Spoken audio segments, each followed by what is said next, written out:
ሰላም ሰላም ቤተሰብ እንዴት ናችሁ? ሰላም ናችሁ ወይ? በያላችሁበት ሰላማችሁ ብዝት ይበልልኝ። እንግዲህ ቤተሰብ ዛሬ የመጣሁት ከዚህ በፊት የሆነ ቪዲዮ ሰርቼ ነበረ እና እሱም ከአስር ልጅ ጋር ተጋጭቼ የሆነ ሰዓት ላይ ወርቅ ወሰድሽ ብላኝ ስለሱ የሆነ ቪዲዮ ሰርቼ ነበር። ያው አይታችሁት ከሆነ ካላያችሁት ደግሞ ከዚህ በፊት ያለው ቪዲዮ ላይ አለ። ግን አሁን ያው ቀጣዩን የተፈጠረውን ነገር ነው የምነግራችሁ። እሱም መጀመሪያ ላላችሁ የምፈልገው ባላደረጋችሁት ነገር በጭራሽ አትደንግጡ። እውነቴን ነው የምላችሁ። ሰው ሀገርም ሆነ የትም ባላደረግነው ነገር አንደንግጥ። በሌላ ነገር እንኳን እንትን ባንል በቃ ቢያንስ ራሳችንን ንጹህ እንደሆን ካወቅን ለምንድን ነው ራሳችንን የምናጨናንቀው? እና ከምንም ነገር ከእውነት ጀርባ ፈጣሪ አለ። እውነት እውነት ነች። እውነት መንገዷን አትስትም። የትም ሆንን የትም እውነት መንገዷን አትስትም። እና ያው ምን ልላችሁ ፈልጌ ነው፣ እኔ ያሰሬ ልጅ ነበረች እንደዚህ ያደረገችኝ። ያው ወርቅ ምናምን ሰረቅሽ ብላ በሰዓቱ ያው እኔም በጣም ተናድጄ ስለነበረ ቀጥታ ቁም ሳጥኔን የቆለፍኩት። እኔ እንዳልወሰድኩት ስላወቅኩ ቁም ሳጥኔን ቆለፍኩ። ፖሊስ ጠራች። ያው ፖሊሱን መጥቶ እንትኑን ወሰደ፣ ወርቁን ያው በጓንት አድርጎ ወሰደ። ምርመራ ተደረገ፣ ያው አሻራ ማለት ነው። እና አሻራው ደርሶ በሶስተኛው ቀን ነው አሻራው የደረሰው። በሶስተኛው ቀን ያው ስንሄድ በጣም ደስ በሚል ሁኔታ የልጅቷ አሻራ ነው የተገኘው። እና የሚገርማችሁ እኔ በጣም ነው የተገረምኩት። እኔ እንጃ በጣም ነው ህግ ቦታ የደረሰ ነገር በቃ በህግ ነው የሚያዘው። እቺ ሰራተኛ ነች፣ እቺ አሰሪ ነች ብሎ ነገር የለም። እውነት ለመናገር እኔ በሰዓቱ በጣም ፈርቼ ነበር። በጣም ነበር የፈራሁት። የሆነ ነገር ይመጣብኛል፣ በቃ የሆነ እነሱ ተመካክሮ የሆነ ነገር ያደርጉኛል ብዬ ነበር የፈራሁትኝ። እና ግን ያው የስደተኞች አምላክ እውነቴ ሀቄ ደግሞ እግዚአብሔር ይመስገን ነፃ አውጥቶኛል። ነፃ ከመውጣትም በላይ ሰዎቼ የምሰራባት ሴትዮ አሮጊቷ እና የአሰሪው ልጆች ሳይቀሩ ለኔ ነው ያደሉት። እዚህ ቤት አብሮ የሚኖረው ልጅ ራሱ በጣም ነው የተናደደው በእህቱ፣ እንዴት እንደዚህ ታደርጊያለሽ ብሎ ማለት ነው። ከዛ የሆነ ኢንስፔክተሩም በጣም ነው የተቆጣት። እሷንም ያው መክሰስ እንደምችል ሁሉ ነው የነገረኝ። ትሽክ ያለ ይሄን ያለኝ ማለት መክሰስ ትፈልጊያለሽ አለኝ። አይ እኔ መክሰስ አልፈልግም ነው ያልኩት። ከዛ በኋላ ኦኬ መክሰስ ካልፈለሽ ታዲያ ምንድን ነው የምትፈልጊው አለኝ። በስነ ስርዓት ነው የሚገርማችሁ ቁጭ አድርጎ የጠየቀኝና አይ እኔ ምንም አልፈልግም፣ በቃ ከተቻለኝ ወደ ሀገር እንዲመልስ ነው የምፈልገው። ከዚህ በኋላ እዚህ ቤት አልሰራም፣ እንደዚህ እየተባልኩ አልሰራም። ዛሬ ይሄንን ያደረገች ነገ የምታደርገኛለች አልኳቸው። ሌላ ነገር ልታደርግ ትችላለች ብዬ ስለው ሳህ ልክ ነሽ ምናምን አለኝ። ከዛ ልጁን ጠራው። ልጁን ሲጠራው ልጁም አይ መላክማ እንልካት፣ ለምንድን ነው የምንልካት? ችግር የለም እናስተካክላለን፣ እኛ ለእናታችን ያለችው እሷ ነች ምናምን ብሎ እኔን እንትን አለ። እኔም አይ አልፈልግም አልኩት። ከዛ ሴትዮዋ መጣች። ሴትዮዋ በጣም አለቀሰችብኝ። ሴትዮዋ ስታለቃቀስብኝ ያው በቃ አሳዘነችኝ። አንደኛ በጣም ትልቅ ሰው ነች፣ ሲቀጥል በጣም እኔን ተላምዳለች፣ ለምዳኛለች በጣም። እና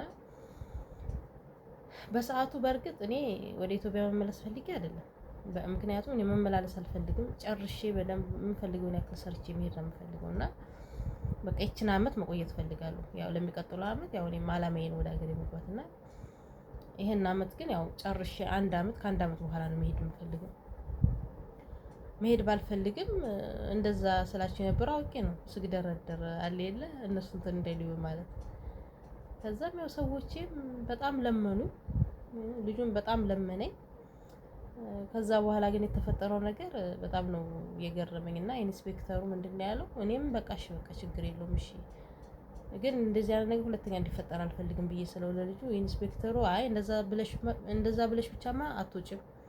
ልጁንም ጠራው፣ ሴትዮዋንም ጠራት፣ ልጅቷንም ጠራት፣ አስፈረማቸው። የሚገርማቸው ሶስቱንም አስፈረሟቸው። ለኔ እንትን የሆነ ካርድ ሰጠኝ፣ ስልክ ቁጥር ማለት ነው አለኝ። ስልክ ቁጥሩ እዚህ ጋር አሁን ባሳይ ችግር ይኖረው ይሆን? እዚህ ባሳይ አሁን ችግር ሊፈጥር ይችላል። ምክንያቱም ድንገት ይሄን ቪዲዮ እየሰራሁ እንደሆነ ራሱ ካወቁ ትንሽ ችግር ይፈጠራል። እና ስልክ ቁጥር ሳይቀር ነው የሰጡኝ። እና እውነቴን ነው የምላችሁ ህግ የያዘው ነገር በጣም ህግ የያዛት ነገር ከህግ አታልፍም። እና ኢንስፔክተሩ በጣም ነው እንትን ያለኝ። አይዞሽ በርቺ፣ ራሽን ጠብቂ። በጣም ነው እንትን ያለኝ። በጣም ጥሩ ልጅ ነሽ፣ ራሽን ጠብቂ እሺ።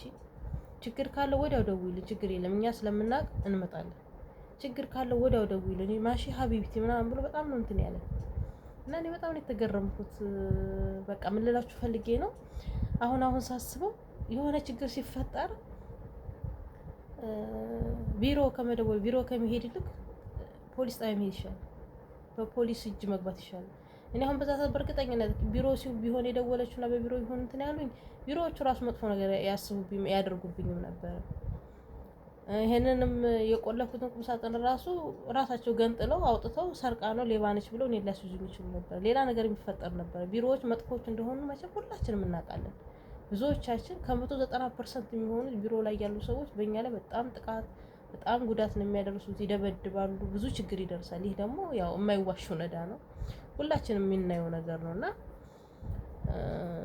እና ውዶች እኔ እግዚአብሔር ይመስገን ነገሮች በሰላም ተጠናቀውልኛል። ይሄው ወደ ቤት መጥቻለሁ። ያው ፖሊስ ጣቢያ ሄጄ ነበረ። ከፖሊስ ጣቢያ ተመልሼ ወደ ቤት መጥቻለሁ። እግዚአብሔር ይመስገን። ሰዎችን በጣም ጥሩ ሰዎች ናቸው። ከዚህ በፊትም ሆነ ቪዲዮ ላይ ተናግሬያለሁ። ፈጣሪ ይመስገን። ክብር ለመድኃኔዓለም። አሰሪዎች በጣም ጥሩ ሰዎች ናቸው።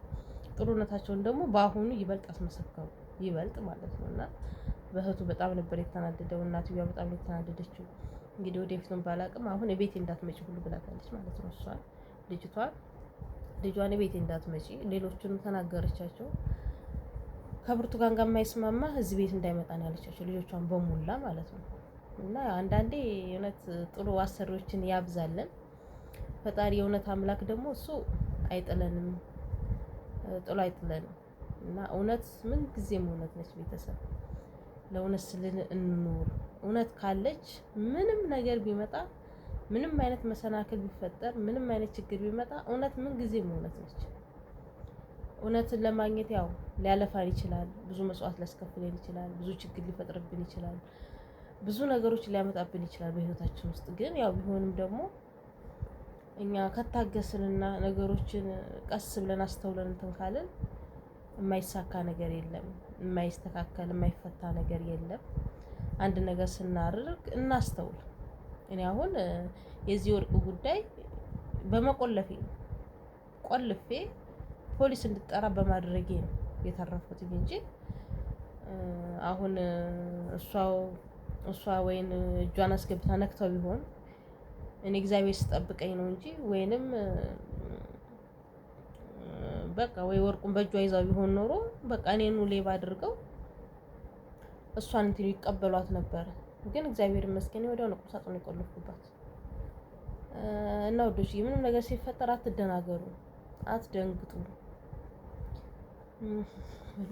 እና ይሄ ነው እላችኋለሁ የኔ ወዶች። በጣም ደስ ብሎኛል። ፈጣሪ መልካም አሰሪዎችን እሱ ያብዛልን። ሁላችሁም ቅመሞች በያላችሁበት መልካም ሁሉ ይግጠማችሁ። ፈጣሪ ከመጥፎ ነገር ከእንደዚህ አይነት ሰይጣናዊ ነገር ፈጣሪ ይጠብቃችሁ፣ ይሰውራችሁ፣ ይሰውረን። ያው እኔም አንዷ ነኝ። ይሰውራችሁ ብቻ ነው የምንለው፣ ይሰውረን እሱ መድኃኒዓለም እሱ ይጠብቀን። እና ሁላችሁም ስደተኛ እህት ወንድሞቼ ፈጣሪ በያላችሁበት ይጠብቃችሁ፣ ከመጥፎ ነገር ይጠብቃችሁ። መጥፎውን ሸረኛውን ሰው ፈጣሪ እንደው ልቦና ይስጠው፣ ከእንደዚህ አይነት እሱ ያርቀን። በሰላም ለሀገራችን፣ ለቤተሰባችን፣ ለእናት ለአባቶቻችን በቃ ለሀገራችን በሰላም እንድንበቃ እሱ ይርዳን። በሰላም ሀገራችን እንድንገባ፣ ሀገራችንን መሬት እንድንረግጥ፣ የሀገራችንን አየር እንድንተነፍስ እዛው ያድርሰን። ሁላችሁንም እወዳችኋለሁ፣ አከብራችኋለሁ ውዶቼ። እንግዲህ መልካም አዳር ይሁንላችሁ። ያው አሁን ልተኛ ስን ቪዲዮውን የሰራሁላችሁ ነው። ቀኑ ዝም አልተመቸኝም ነበረ እና ይሄን ቪዲዮ የሰራሁት ዛሬ ነው። እንግዲህ መቼ እንደሚለቀቅ አይታወቅም። ኢንተርኔት የለኝም። ኢንተርኔት በጣም እየተቆራረጠ አስቸግሮኛል እና በአሁኑ ሰዓት ኢንተርኔት የለኝም። እንግዲህ ኢንተርኔት በመጣ ጊዜ ቪዲዮ ወደ እናንተ ይደርሳል። የኔ ወዶች በጣም ነው የምወዳችሁ፣ በጣም ነው የማከብራችሁ። በያላችሁበት ሰላማችሁ ብዝት ይበልልኝ፣ ክብር በሉልኝ። ባይ ባይ። ደህና መልካም